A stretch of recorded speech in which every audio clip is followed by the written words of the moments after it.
Welcome back to the channel दोस्तों, स्वागत है आपका एक बार फिर से हमारे यूट्यूब चैनल में।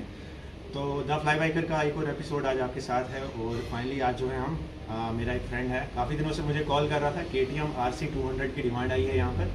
तो अभी हम वहीं, मैंने एक दो बंदों से बात की, तो अभी बाइक चेक करने जा रहे हैं हम KTM RC 200। तो देखते हैं कैसा कुछ फीडबैक मिलता है। अगर बाइक पसंद आएगी तो, क्योंकि हमें जल्दी लेनी है, 2018 का मॉडल है जो अभी हम चेक करने जाएंगे, आपको मैं आगे वीडियो में दिखाऊंगा। तो पहले हमें यहाँ से निकलना है क्योंकि थोड़ा सा हमें आगे जाना पड़ेगा बाइक चेक करने के लिए। तो चलिए मिलते हैं आपसे लोकेशन पर और वहीं पे चेक करेंगे बाइक कि हमें ये बाइक लेनी चाहिए या नहीं लेनी चाहिए। So let's go. प्रॉब्लम आ रही है? क्या प्रॉब्लम आ रही है? कौन रही है?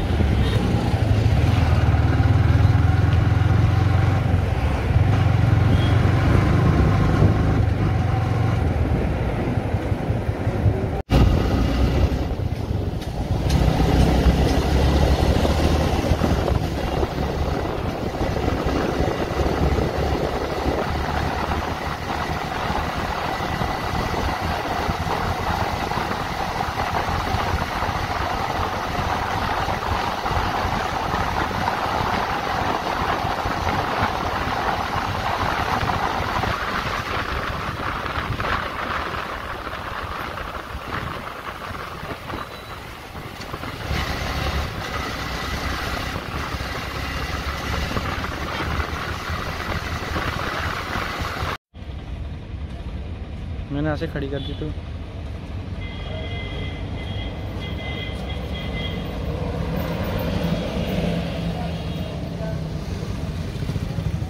ये देख इसमें वो किए हुए हैं।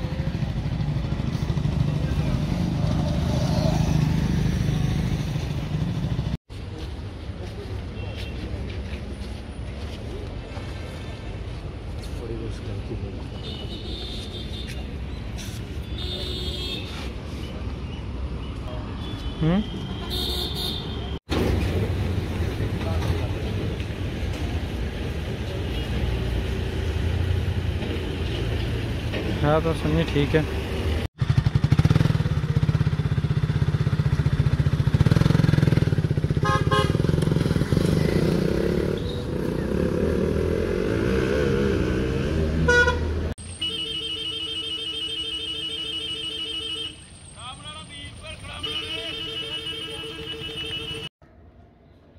तो दोस्तों, जैसा कि अभी आपने देखा KTM RC 200 की मैंने टेस्ट ड्राइव जो है कर ली है।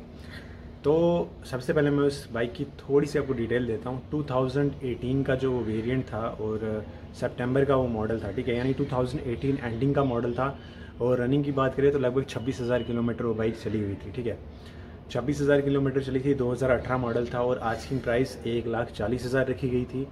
और बातचीत करने के बाद जो डील थी 1,20,000 में यहाँ पर हो रही थी, ठीक है, जिसमें कि ट्रांसफ़र का थोड़ा सा भी कुछ कंफर्म नहीं था कि ट्रांसफ़र कौन करवाएगा। लेकिन इशू क्या हुआ, जैसे कि आपने टॉपिक देखा होगा कि स्कैम मैंने लिखा है, ऐसा क्यों मैं बोल रहा हूँ, तो उसके बारे में बात करता हूँ। क्योंकि जो बाइक मैंने देखी थी KTM RC 200 OLX से, वहाँ पे एक तो मेंशन किया हुआ था 9,000 किलोमीटर, और जब मैंने बाइक चेक की तो 26,000 किलोमीटर चली हुई थी।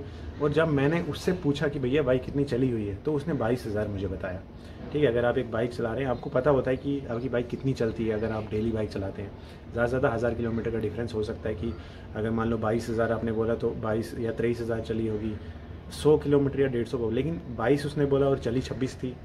उसके बाद उसमें बाइक में कोई भी प्रॉब्लम नहीं थी, ठीक है। हैंडल में मुझे थोड़ा सा इशू लग रहा था, लेकिन अगर हैंडल का इशू कंसिडर करते हो आप डील कैंसिल नहीं कर सकते हैं। दूसरी चीज़ में लेफ्ट हैंड साइड पे थोड़े से स्क्रैचेस थे, बिल्कुल माइनर से, कोई ज़्यादा नहीं थे। उसके बाद जो मेन टॉपिक है, वो बाइक जो थी, जो बंदा हमें दिखाने आया था उसके नाम पर रजिस्टर नहीं थी। उसके पास एक एफिडेविट था, कॉपी थी कि उसने वो किसी से ख़रीदी हुई है, ठीक है। तो मैंने उससे बातचीत की कि चलो भैया ठीक है, जो भी है हमें डॉक्यूमेंटेशन पूरी चाहिए। तो डॉक्यूमेंटेशन में उसने मुझे कहा कि भैया मैं आपको एफिडेविट दे दूंगा अपने नाम से। अगर RC पे उसका नाम ही नहीं है तो अपने नाम से एफिडेविट कैसे देगा, ठीक है। ये बात जब मैंने उसको कही तो फिर वो कहने लगा कि नहीं भैया, आपको मैं उनके नाम से एफिडेविट दे दूंगा जिनके नाम पे बाइक है। मैंने कहा चलो ये ठीक है। लेकिन उसने कहा कि, मैंने कहा कि मुझे उस बंदे से मिलाओ, हम डायरेक्ट उससे बात करें। कहता कि नहीं भैया, मैं आपको एफिडेविट ला के दे दूँगा, मैं साइन करवा के ले आऊँगा। तो अब हमें क्या पता भाई वो किससे साइन करवा के ला रहा है, किसका एफिडेविट बना के ला रहा है, क्योंकि एफिडेविट बनाना आजकल कोई बड़ी बात नहीं है, ठीक है। कोई भी कहीं पे भी जाकर एफिडेविट बन जाता है, उसकी तो कोई वैल्यू ही नहीं होती है, ठीक है। अगर हाँ आपने हाई कोर्ट या कोर्ट से एफिडेविट बनाया हुआ है या जज का अटेस्ट किया हुआ, तो नोटरी का जो एफिडेविट होता है उसकी कोई वैल्यू नहीं है, तो उसे कोई कंसीडर ही नहीं करता, ठीक है। तो उस एफिडेविट में हम बाइक नहीं ले सकते थे। तो फिर मैंने उससे बात की कि उसने मुझे कहा कि मैं भैया आपको सारी डॉक्यूमेंटेशन दूंगा, ठीक है, जो भी आपको चाहिए। लेकिन जब मैंने उसको एनओसी के लिए कहा तो उसने कहा कि भैया एनओसी की तो ज़रूरत ही नहीं पड़ेगी। देखो मैं आपको एक चीज़ बताता हूँ, जब भी बाइक फाइनेंस होती है ना, अगर फाइनेंस होकर उसका केस भी ख़त्म हो गया है, जब भी आप अगर उसे ट्रांसफ़र करवा रहे हैं तो आपको एनओसी लेना बहुत कंपलसरी है। उसके बिना वो बाइक ट्रांसफ़र कभी भी नहीं होगी आपके नाम पर, ठीक है। तो वहाँ पे वो कहने लगा कि नहीं भैया एनओसी की तो ज़रूरत ही नहीं है, ऐसा तो कुछ होता नहीं है। मैं इससे पहले 2 बाइक चला चुका हूँ, 3 बाइक्स मैंने परचेज़ की थी और 3 बाइक्स में सेकेंड हैंड मैंने तीनों बाइक खरीदी थी और तीनों मैं बेच चुका हूँ। तो मुझे सब इस प्रोसीजर के बारे में पता है। अब जो नेक्स्ट है मेरी, वो तो चलो जब मैं खरीदूँगा तब बात करेंगे। तो यहाँ से मुझे थोड़ा सा लगा कि वो बंदा जो था वो मुझे जेन्युइन भी नहीं लग रहा था। थोड़ा सा मुझे उसकी वो हाव भाव से भी मुझे लग नहीं रहा था कि वाकई में उस बाइक का ऑनर है। और मुझे सबसे बड़ा इशू मुझे यही लग रहा था कि इस बाइक का जो केस है वो शायद पेंडिंग है, इसीलिए करके उस बाइक की प्राइसिंग जो है वो इतनी लो रखी गई थी। वरना 2018 मॉडल कभी भी नहीं इतने कम प्राइस में मिलेगी आपको, खासकर जो जम्मू से है। दिल्ली में हो सकता है मिल जाए, लेकिन जम्मू में नहीं मिलती। और वो एक्सक्यूज़ ऐसा दे रहा था कि मेरे पास गाड़ी है, मेरी गाड़ी ख़राब हो गई, मेरी गाड़ी कंपनी में लगी हुई है, उसका कोई मेजर पार्ट ख़राब हो गया जिसमें कि बहुत ज़्यादा खर्चा है, तो इसीलिए मैं बाइक बेच रहा हूँ। तो ये थी सारी कुछ डिटेल। लेकिन सस्ते के चक्कर में मैंने सोचा कि कल कुछ भी इशू हो सकता है, हमें नहीं पता है बाइक कौन है, कहाँ से आए, किसके नाम पे, किसी थर्ड पर्सन से बाइक खरीद ले। तो वो जो डील थी वो मैंने कैंसिल कर दी है। क्योंकि देखो ना, माना कि डील हमें अच्छी मिल रही थी, लेकिन हर चीज़ देखनी पड़ती है ना, डॉक्यूमेंटेशन बहुत ज़रूरी है। जब भी आप बाइक खरीदे डॉक्यूमेंटेशन का खासकर ख्याल रखें। तो दोस्तों ये थी कुछ इन्फॉर्मेशन जो कि मैंने आपके साथ शेयर किया। अगर आप भी कभी सेकंड हैंड बाइक परचेज़ करने जा रहे हैं तो इन सब भी बातों का ध्यान ज़रूर रखिएगा। Engine number, chassis number match कीजिएगा, जो बेसिक आप अपने एंड से चेक कर सकते हैं। आरसी चेक कीजिएगा। ऑनलाइन जाके आजकल वो गाड़ी का नंबर डालते ही सारी डिटेल्स आपके सामने आ जाती है, फाइनेंस है नहीं है, इंश्योरेंस कब हुआ है, क्या हुआ है। तो जब भी सेकंड हैंड बाइक खरीदे तो इस तरीके के स्कैम से बचें।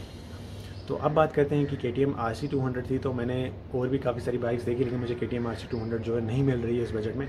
तो अभी हम स्विच कर रहे हैं, उससे मेरे फ्रेंड से मेरी बात हुई, तो अभी हम ड्यूक 200 की तरफ स्विच कर रहे हैं। तो अभी मैंने कुछ लोगों से बात की है ड्यूक 200 के लिए, तो उसमें से एक आध बाइक हम चेक करेंगे। चेक तो सभी करेंगे, लेकिन अब व्लॉग एक आधी का ही बनाएंगे जो हमें बेस्ट लगे कि शायद इसकी कंडीशन लेने वाली है।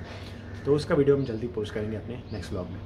तो गाइस आई होप आपको हमारी वीडियो अच्छी लगी होगी। अगर वीडियो अच्छी लगी होगी तो लाइक ज़रूर कीजिएगा, शेयर ज़रूर कीजिएगा और चैनल को सब्सक्राइब करना ना भूलें। Thank you for watching this episode and thumbs up to the fly biker.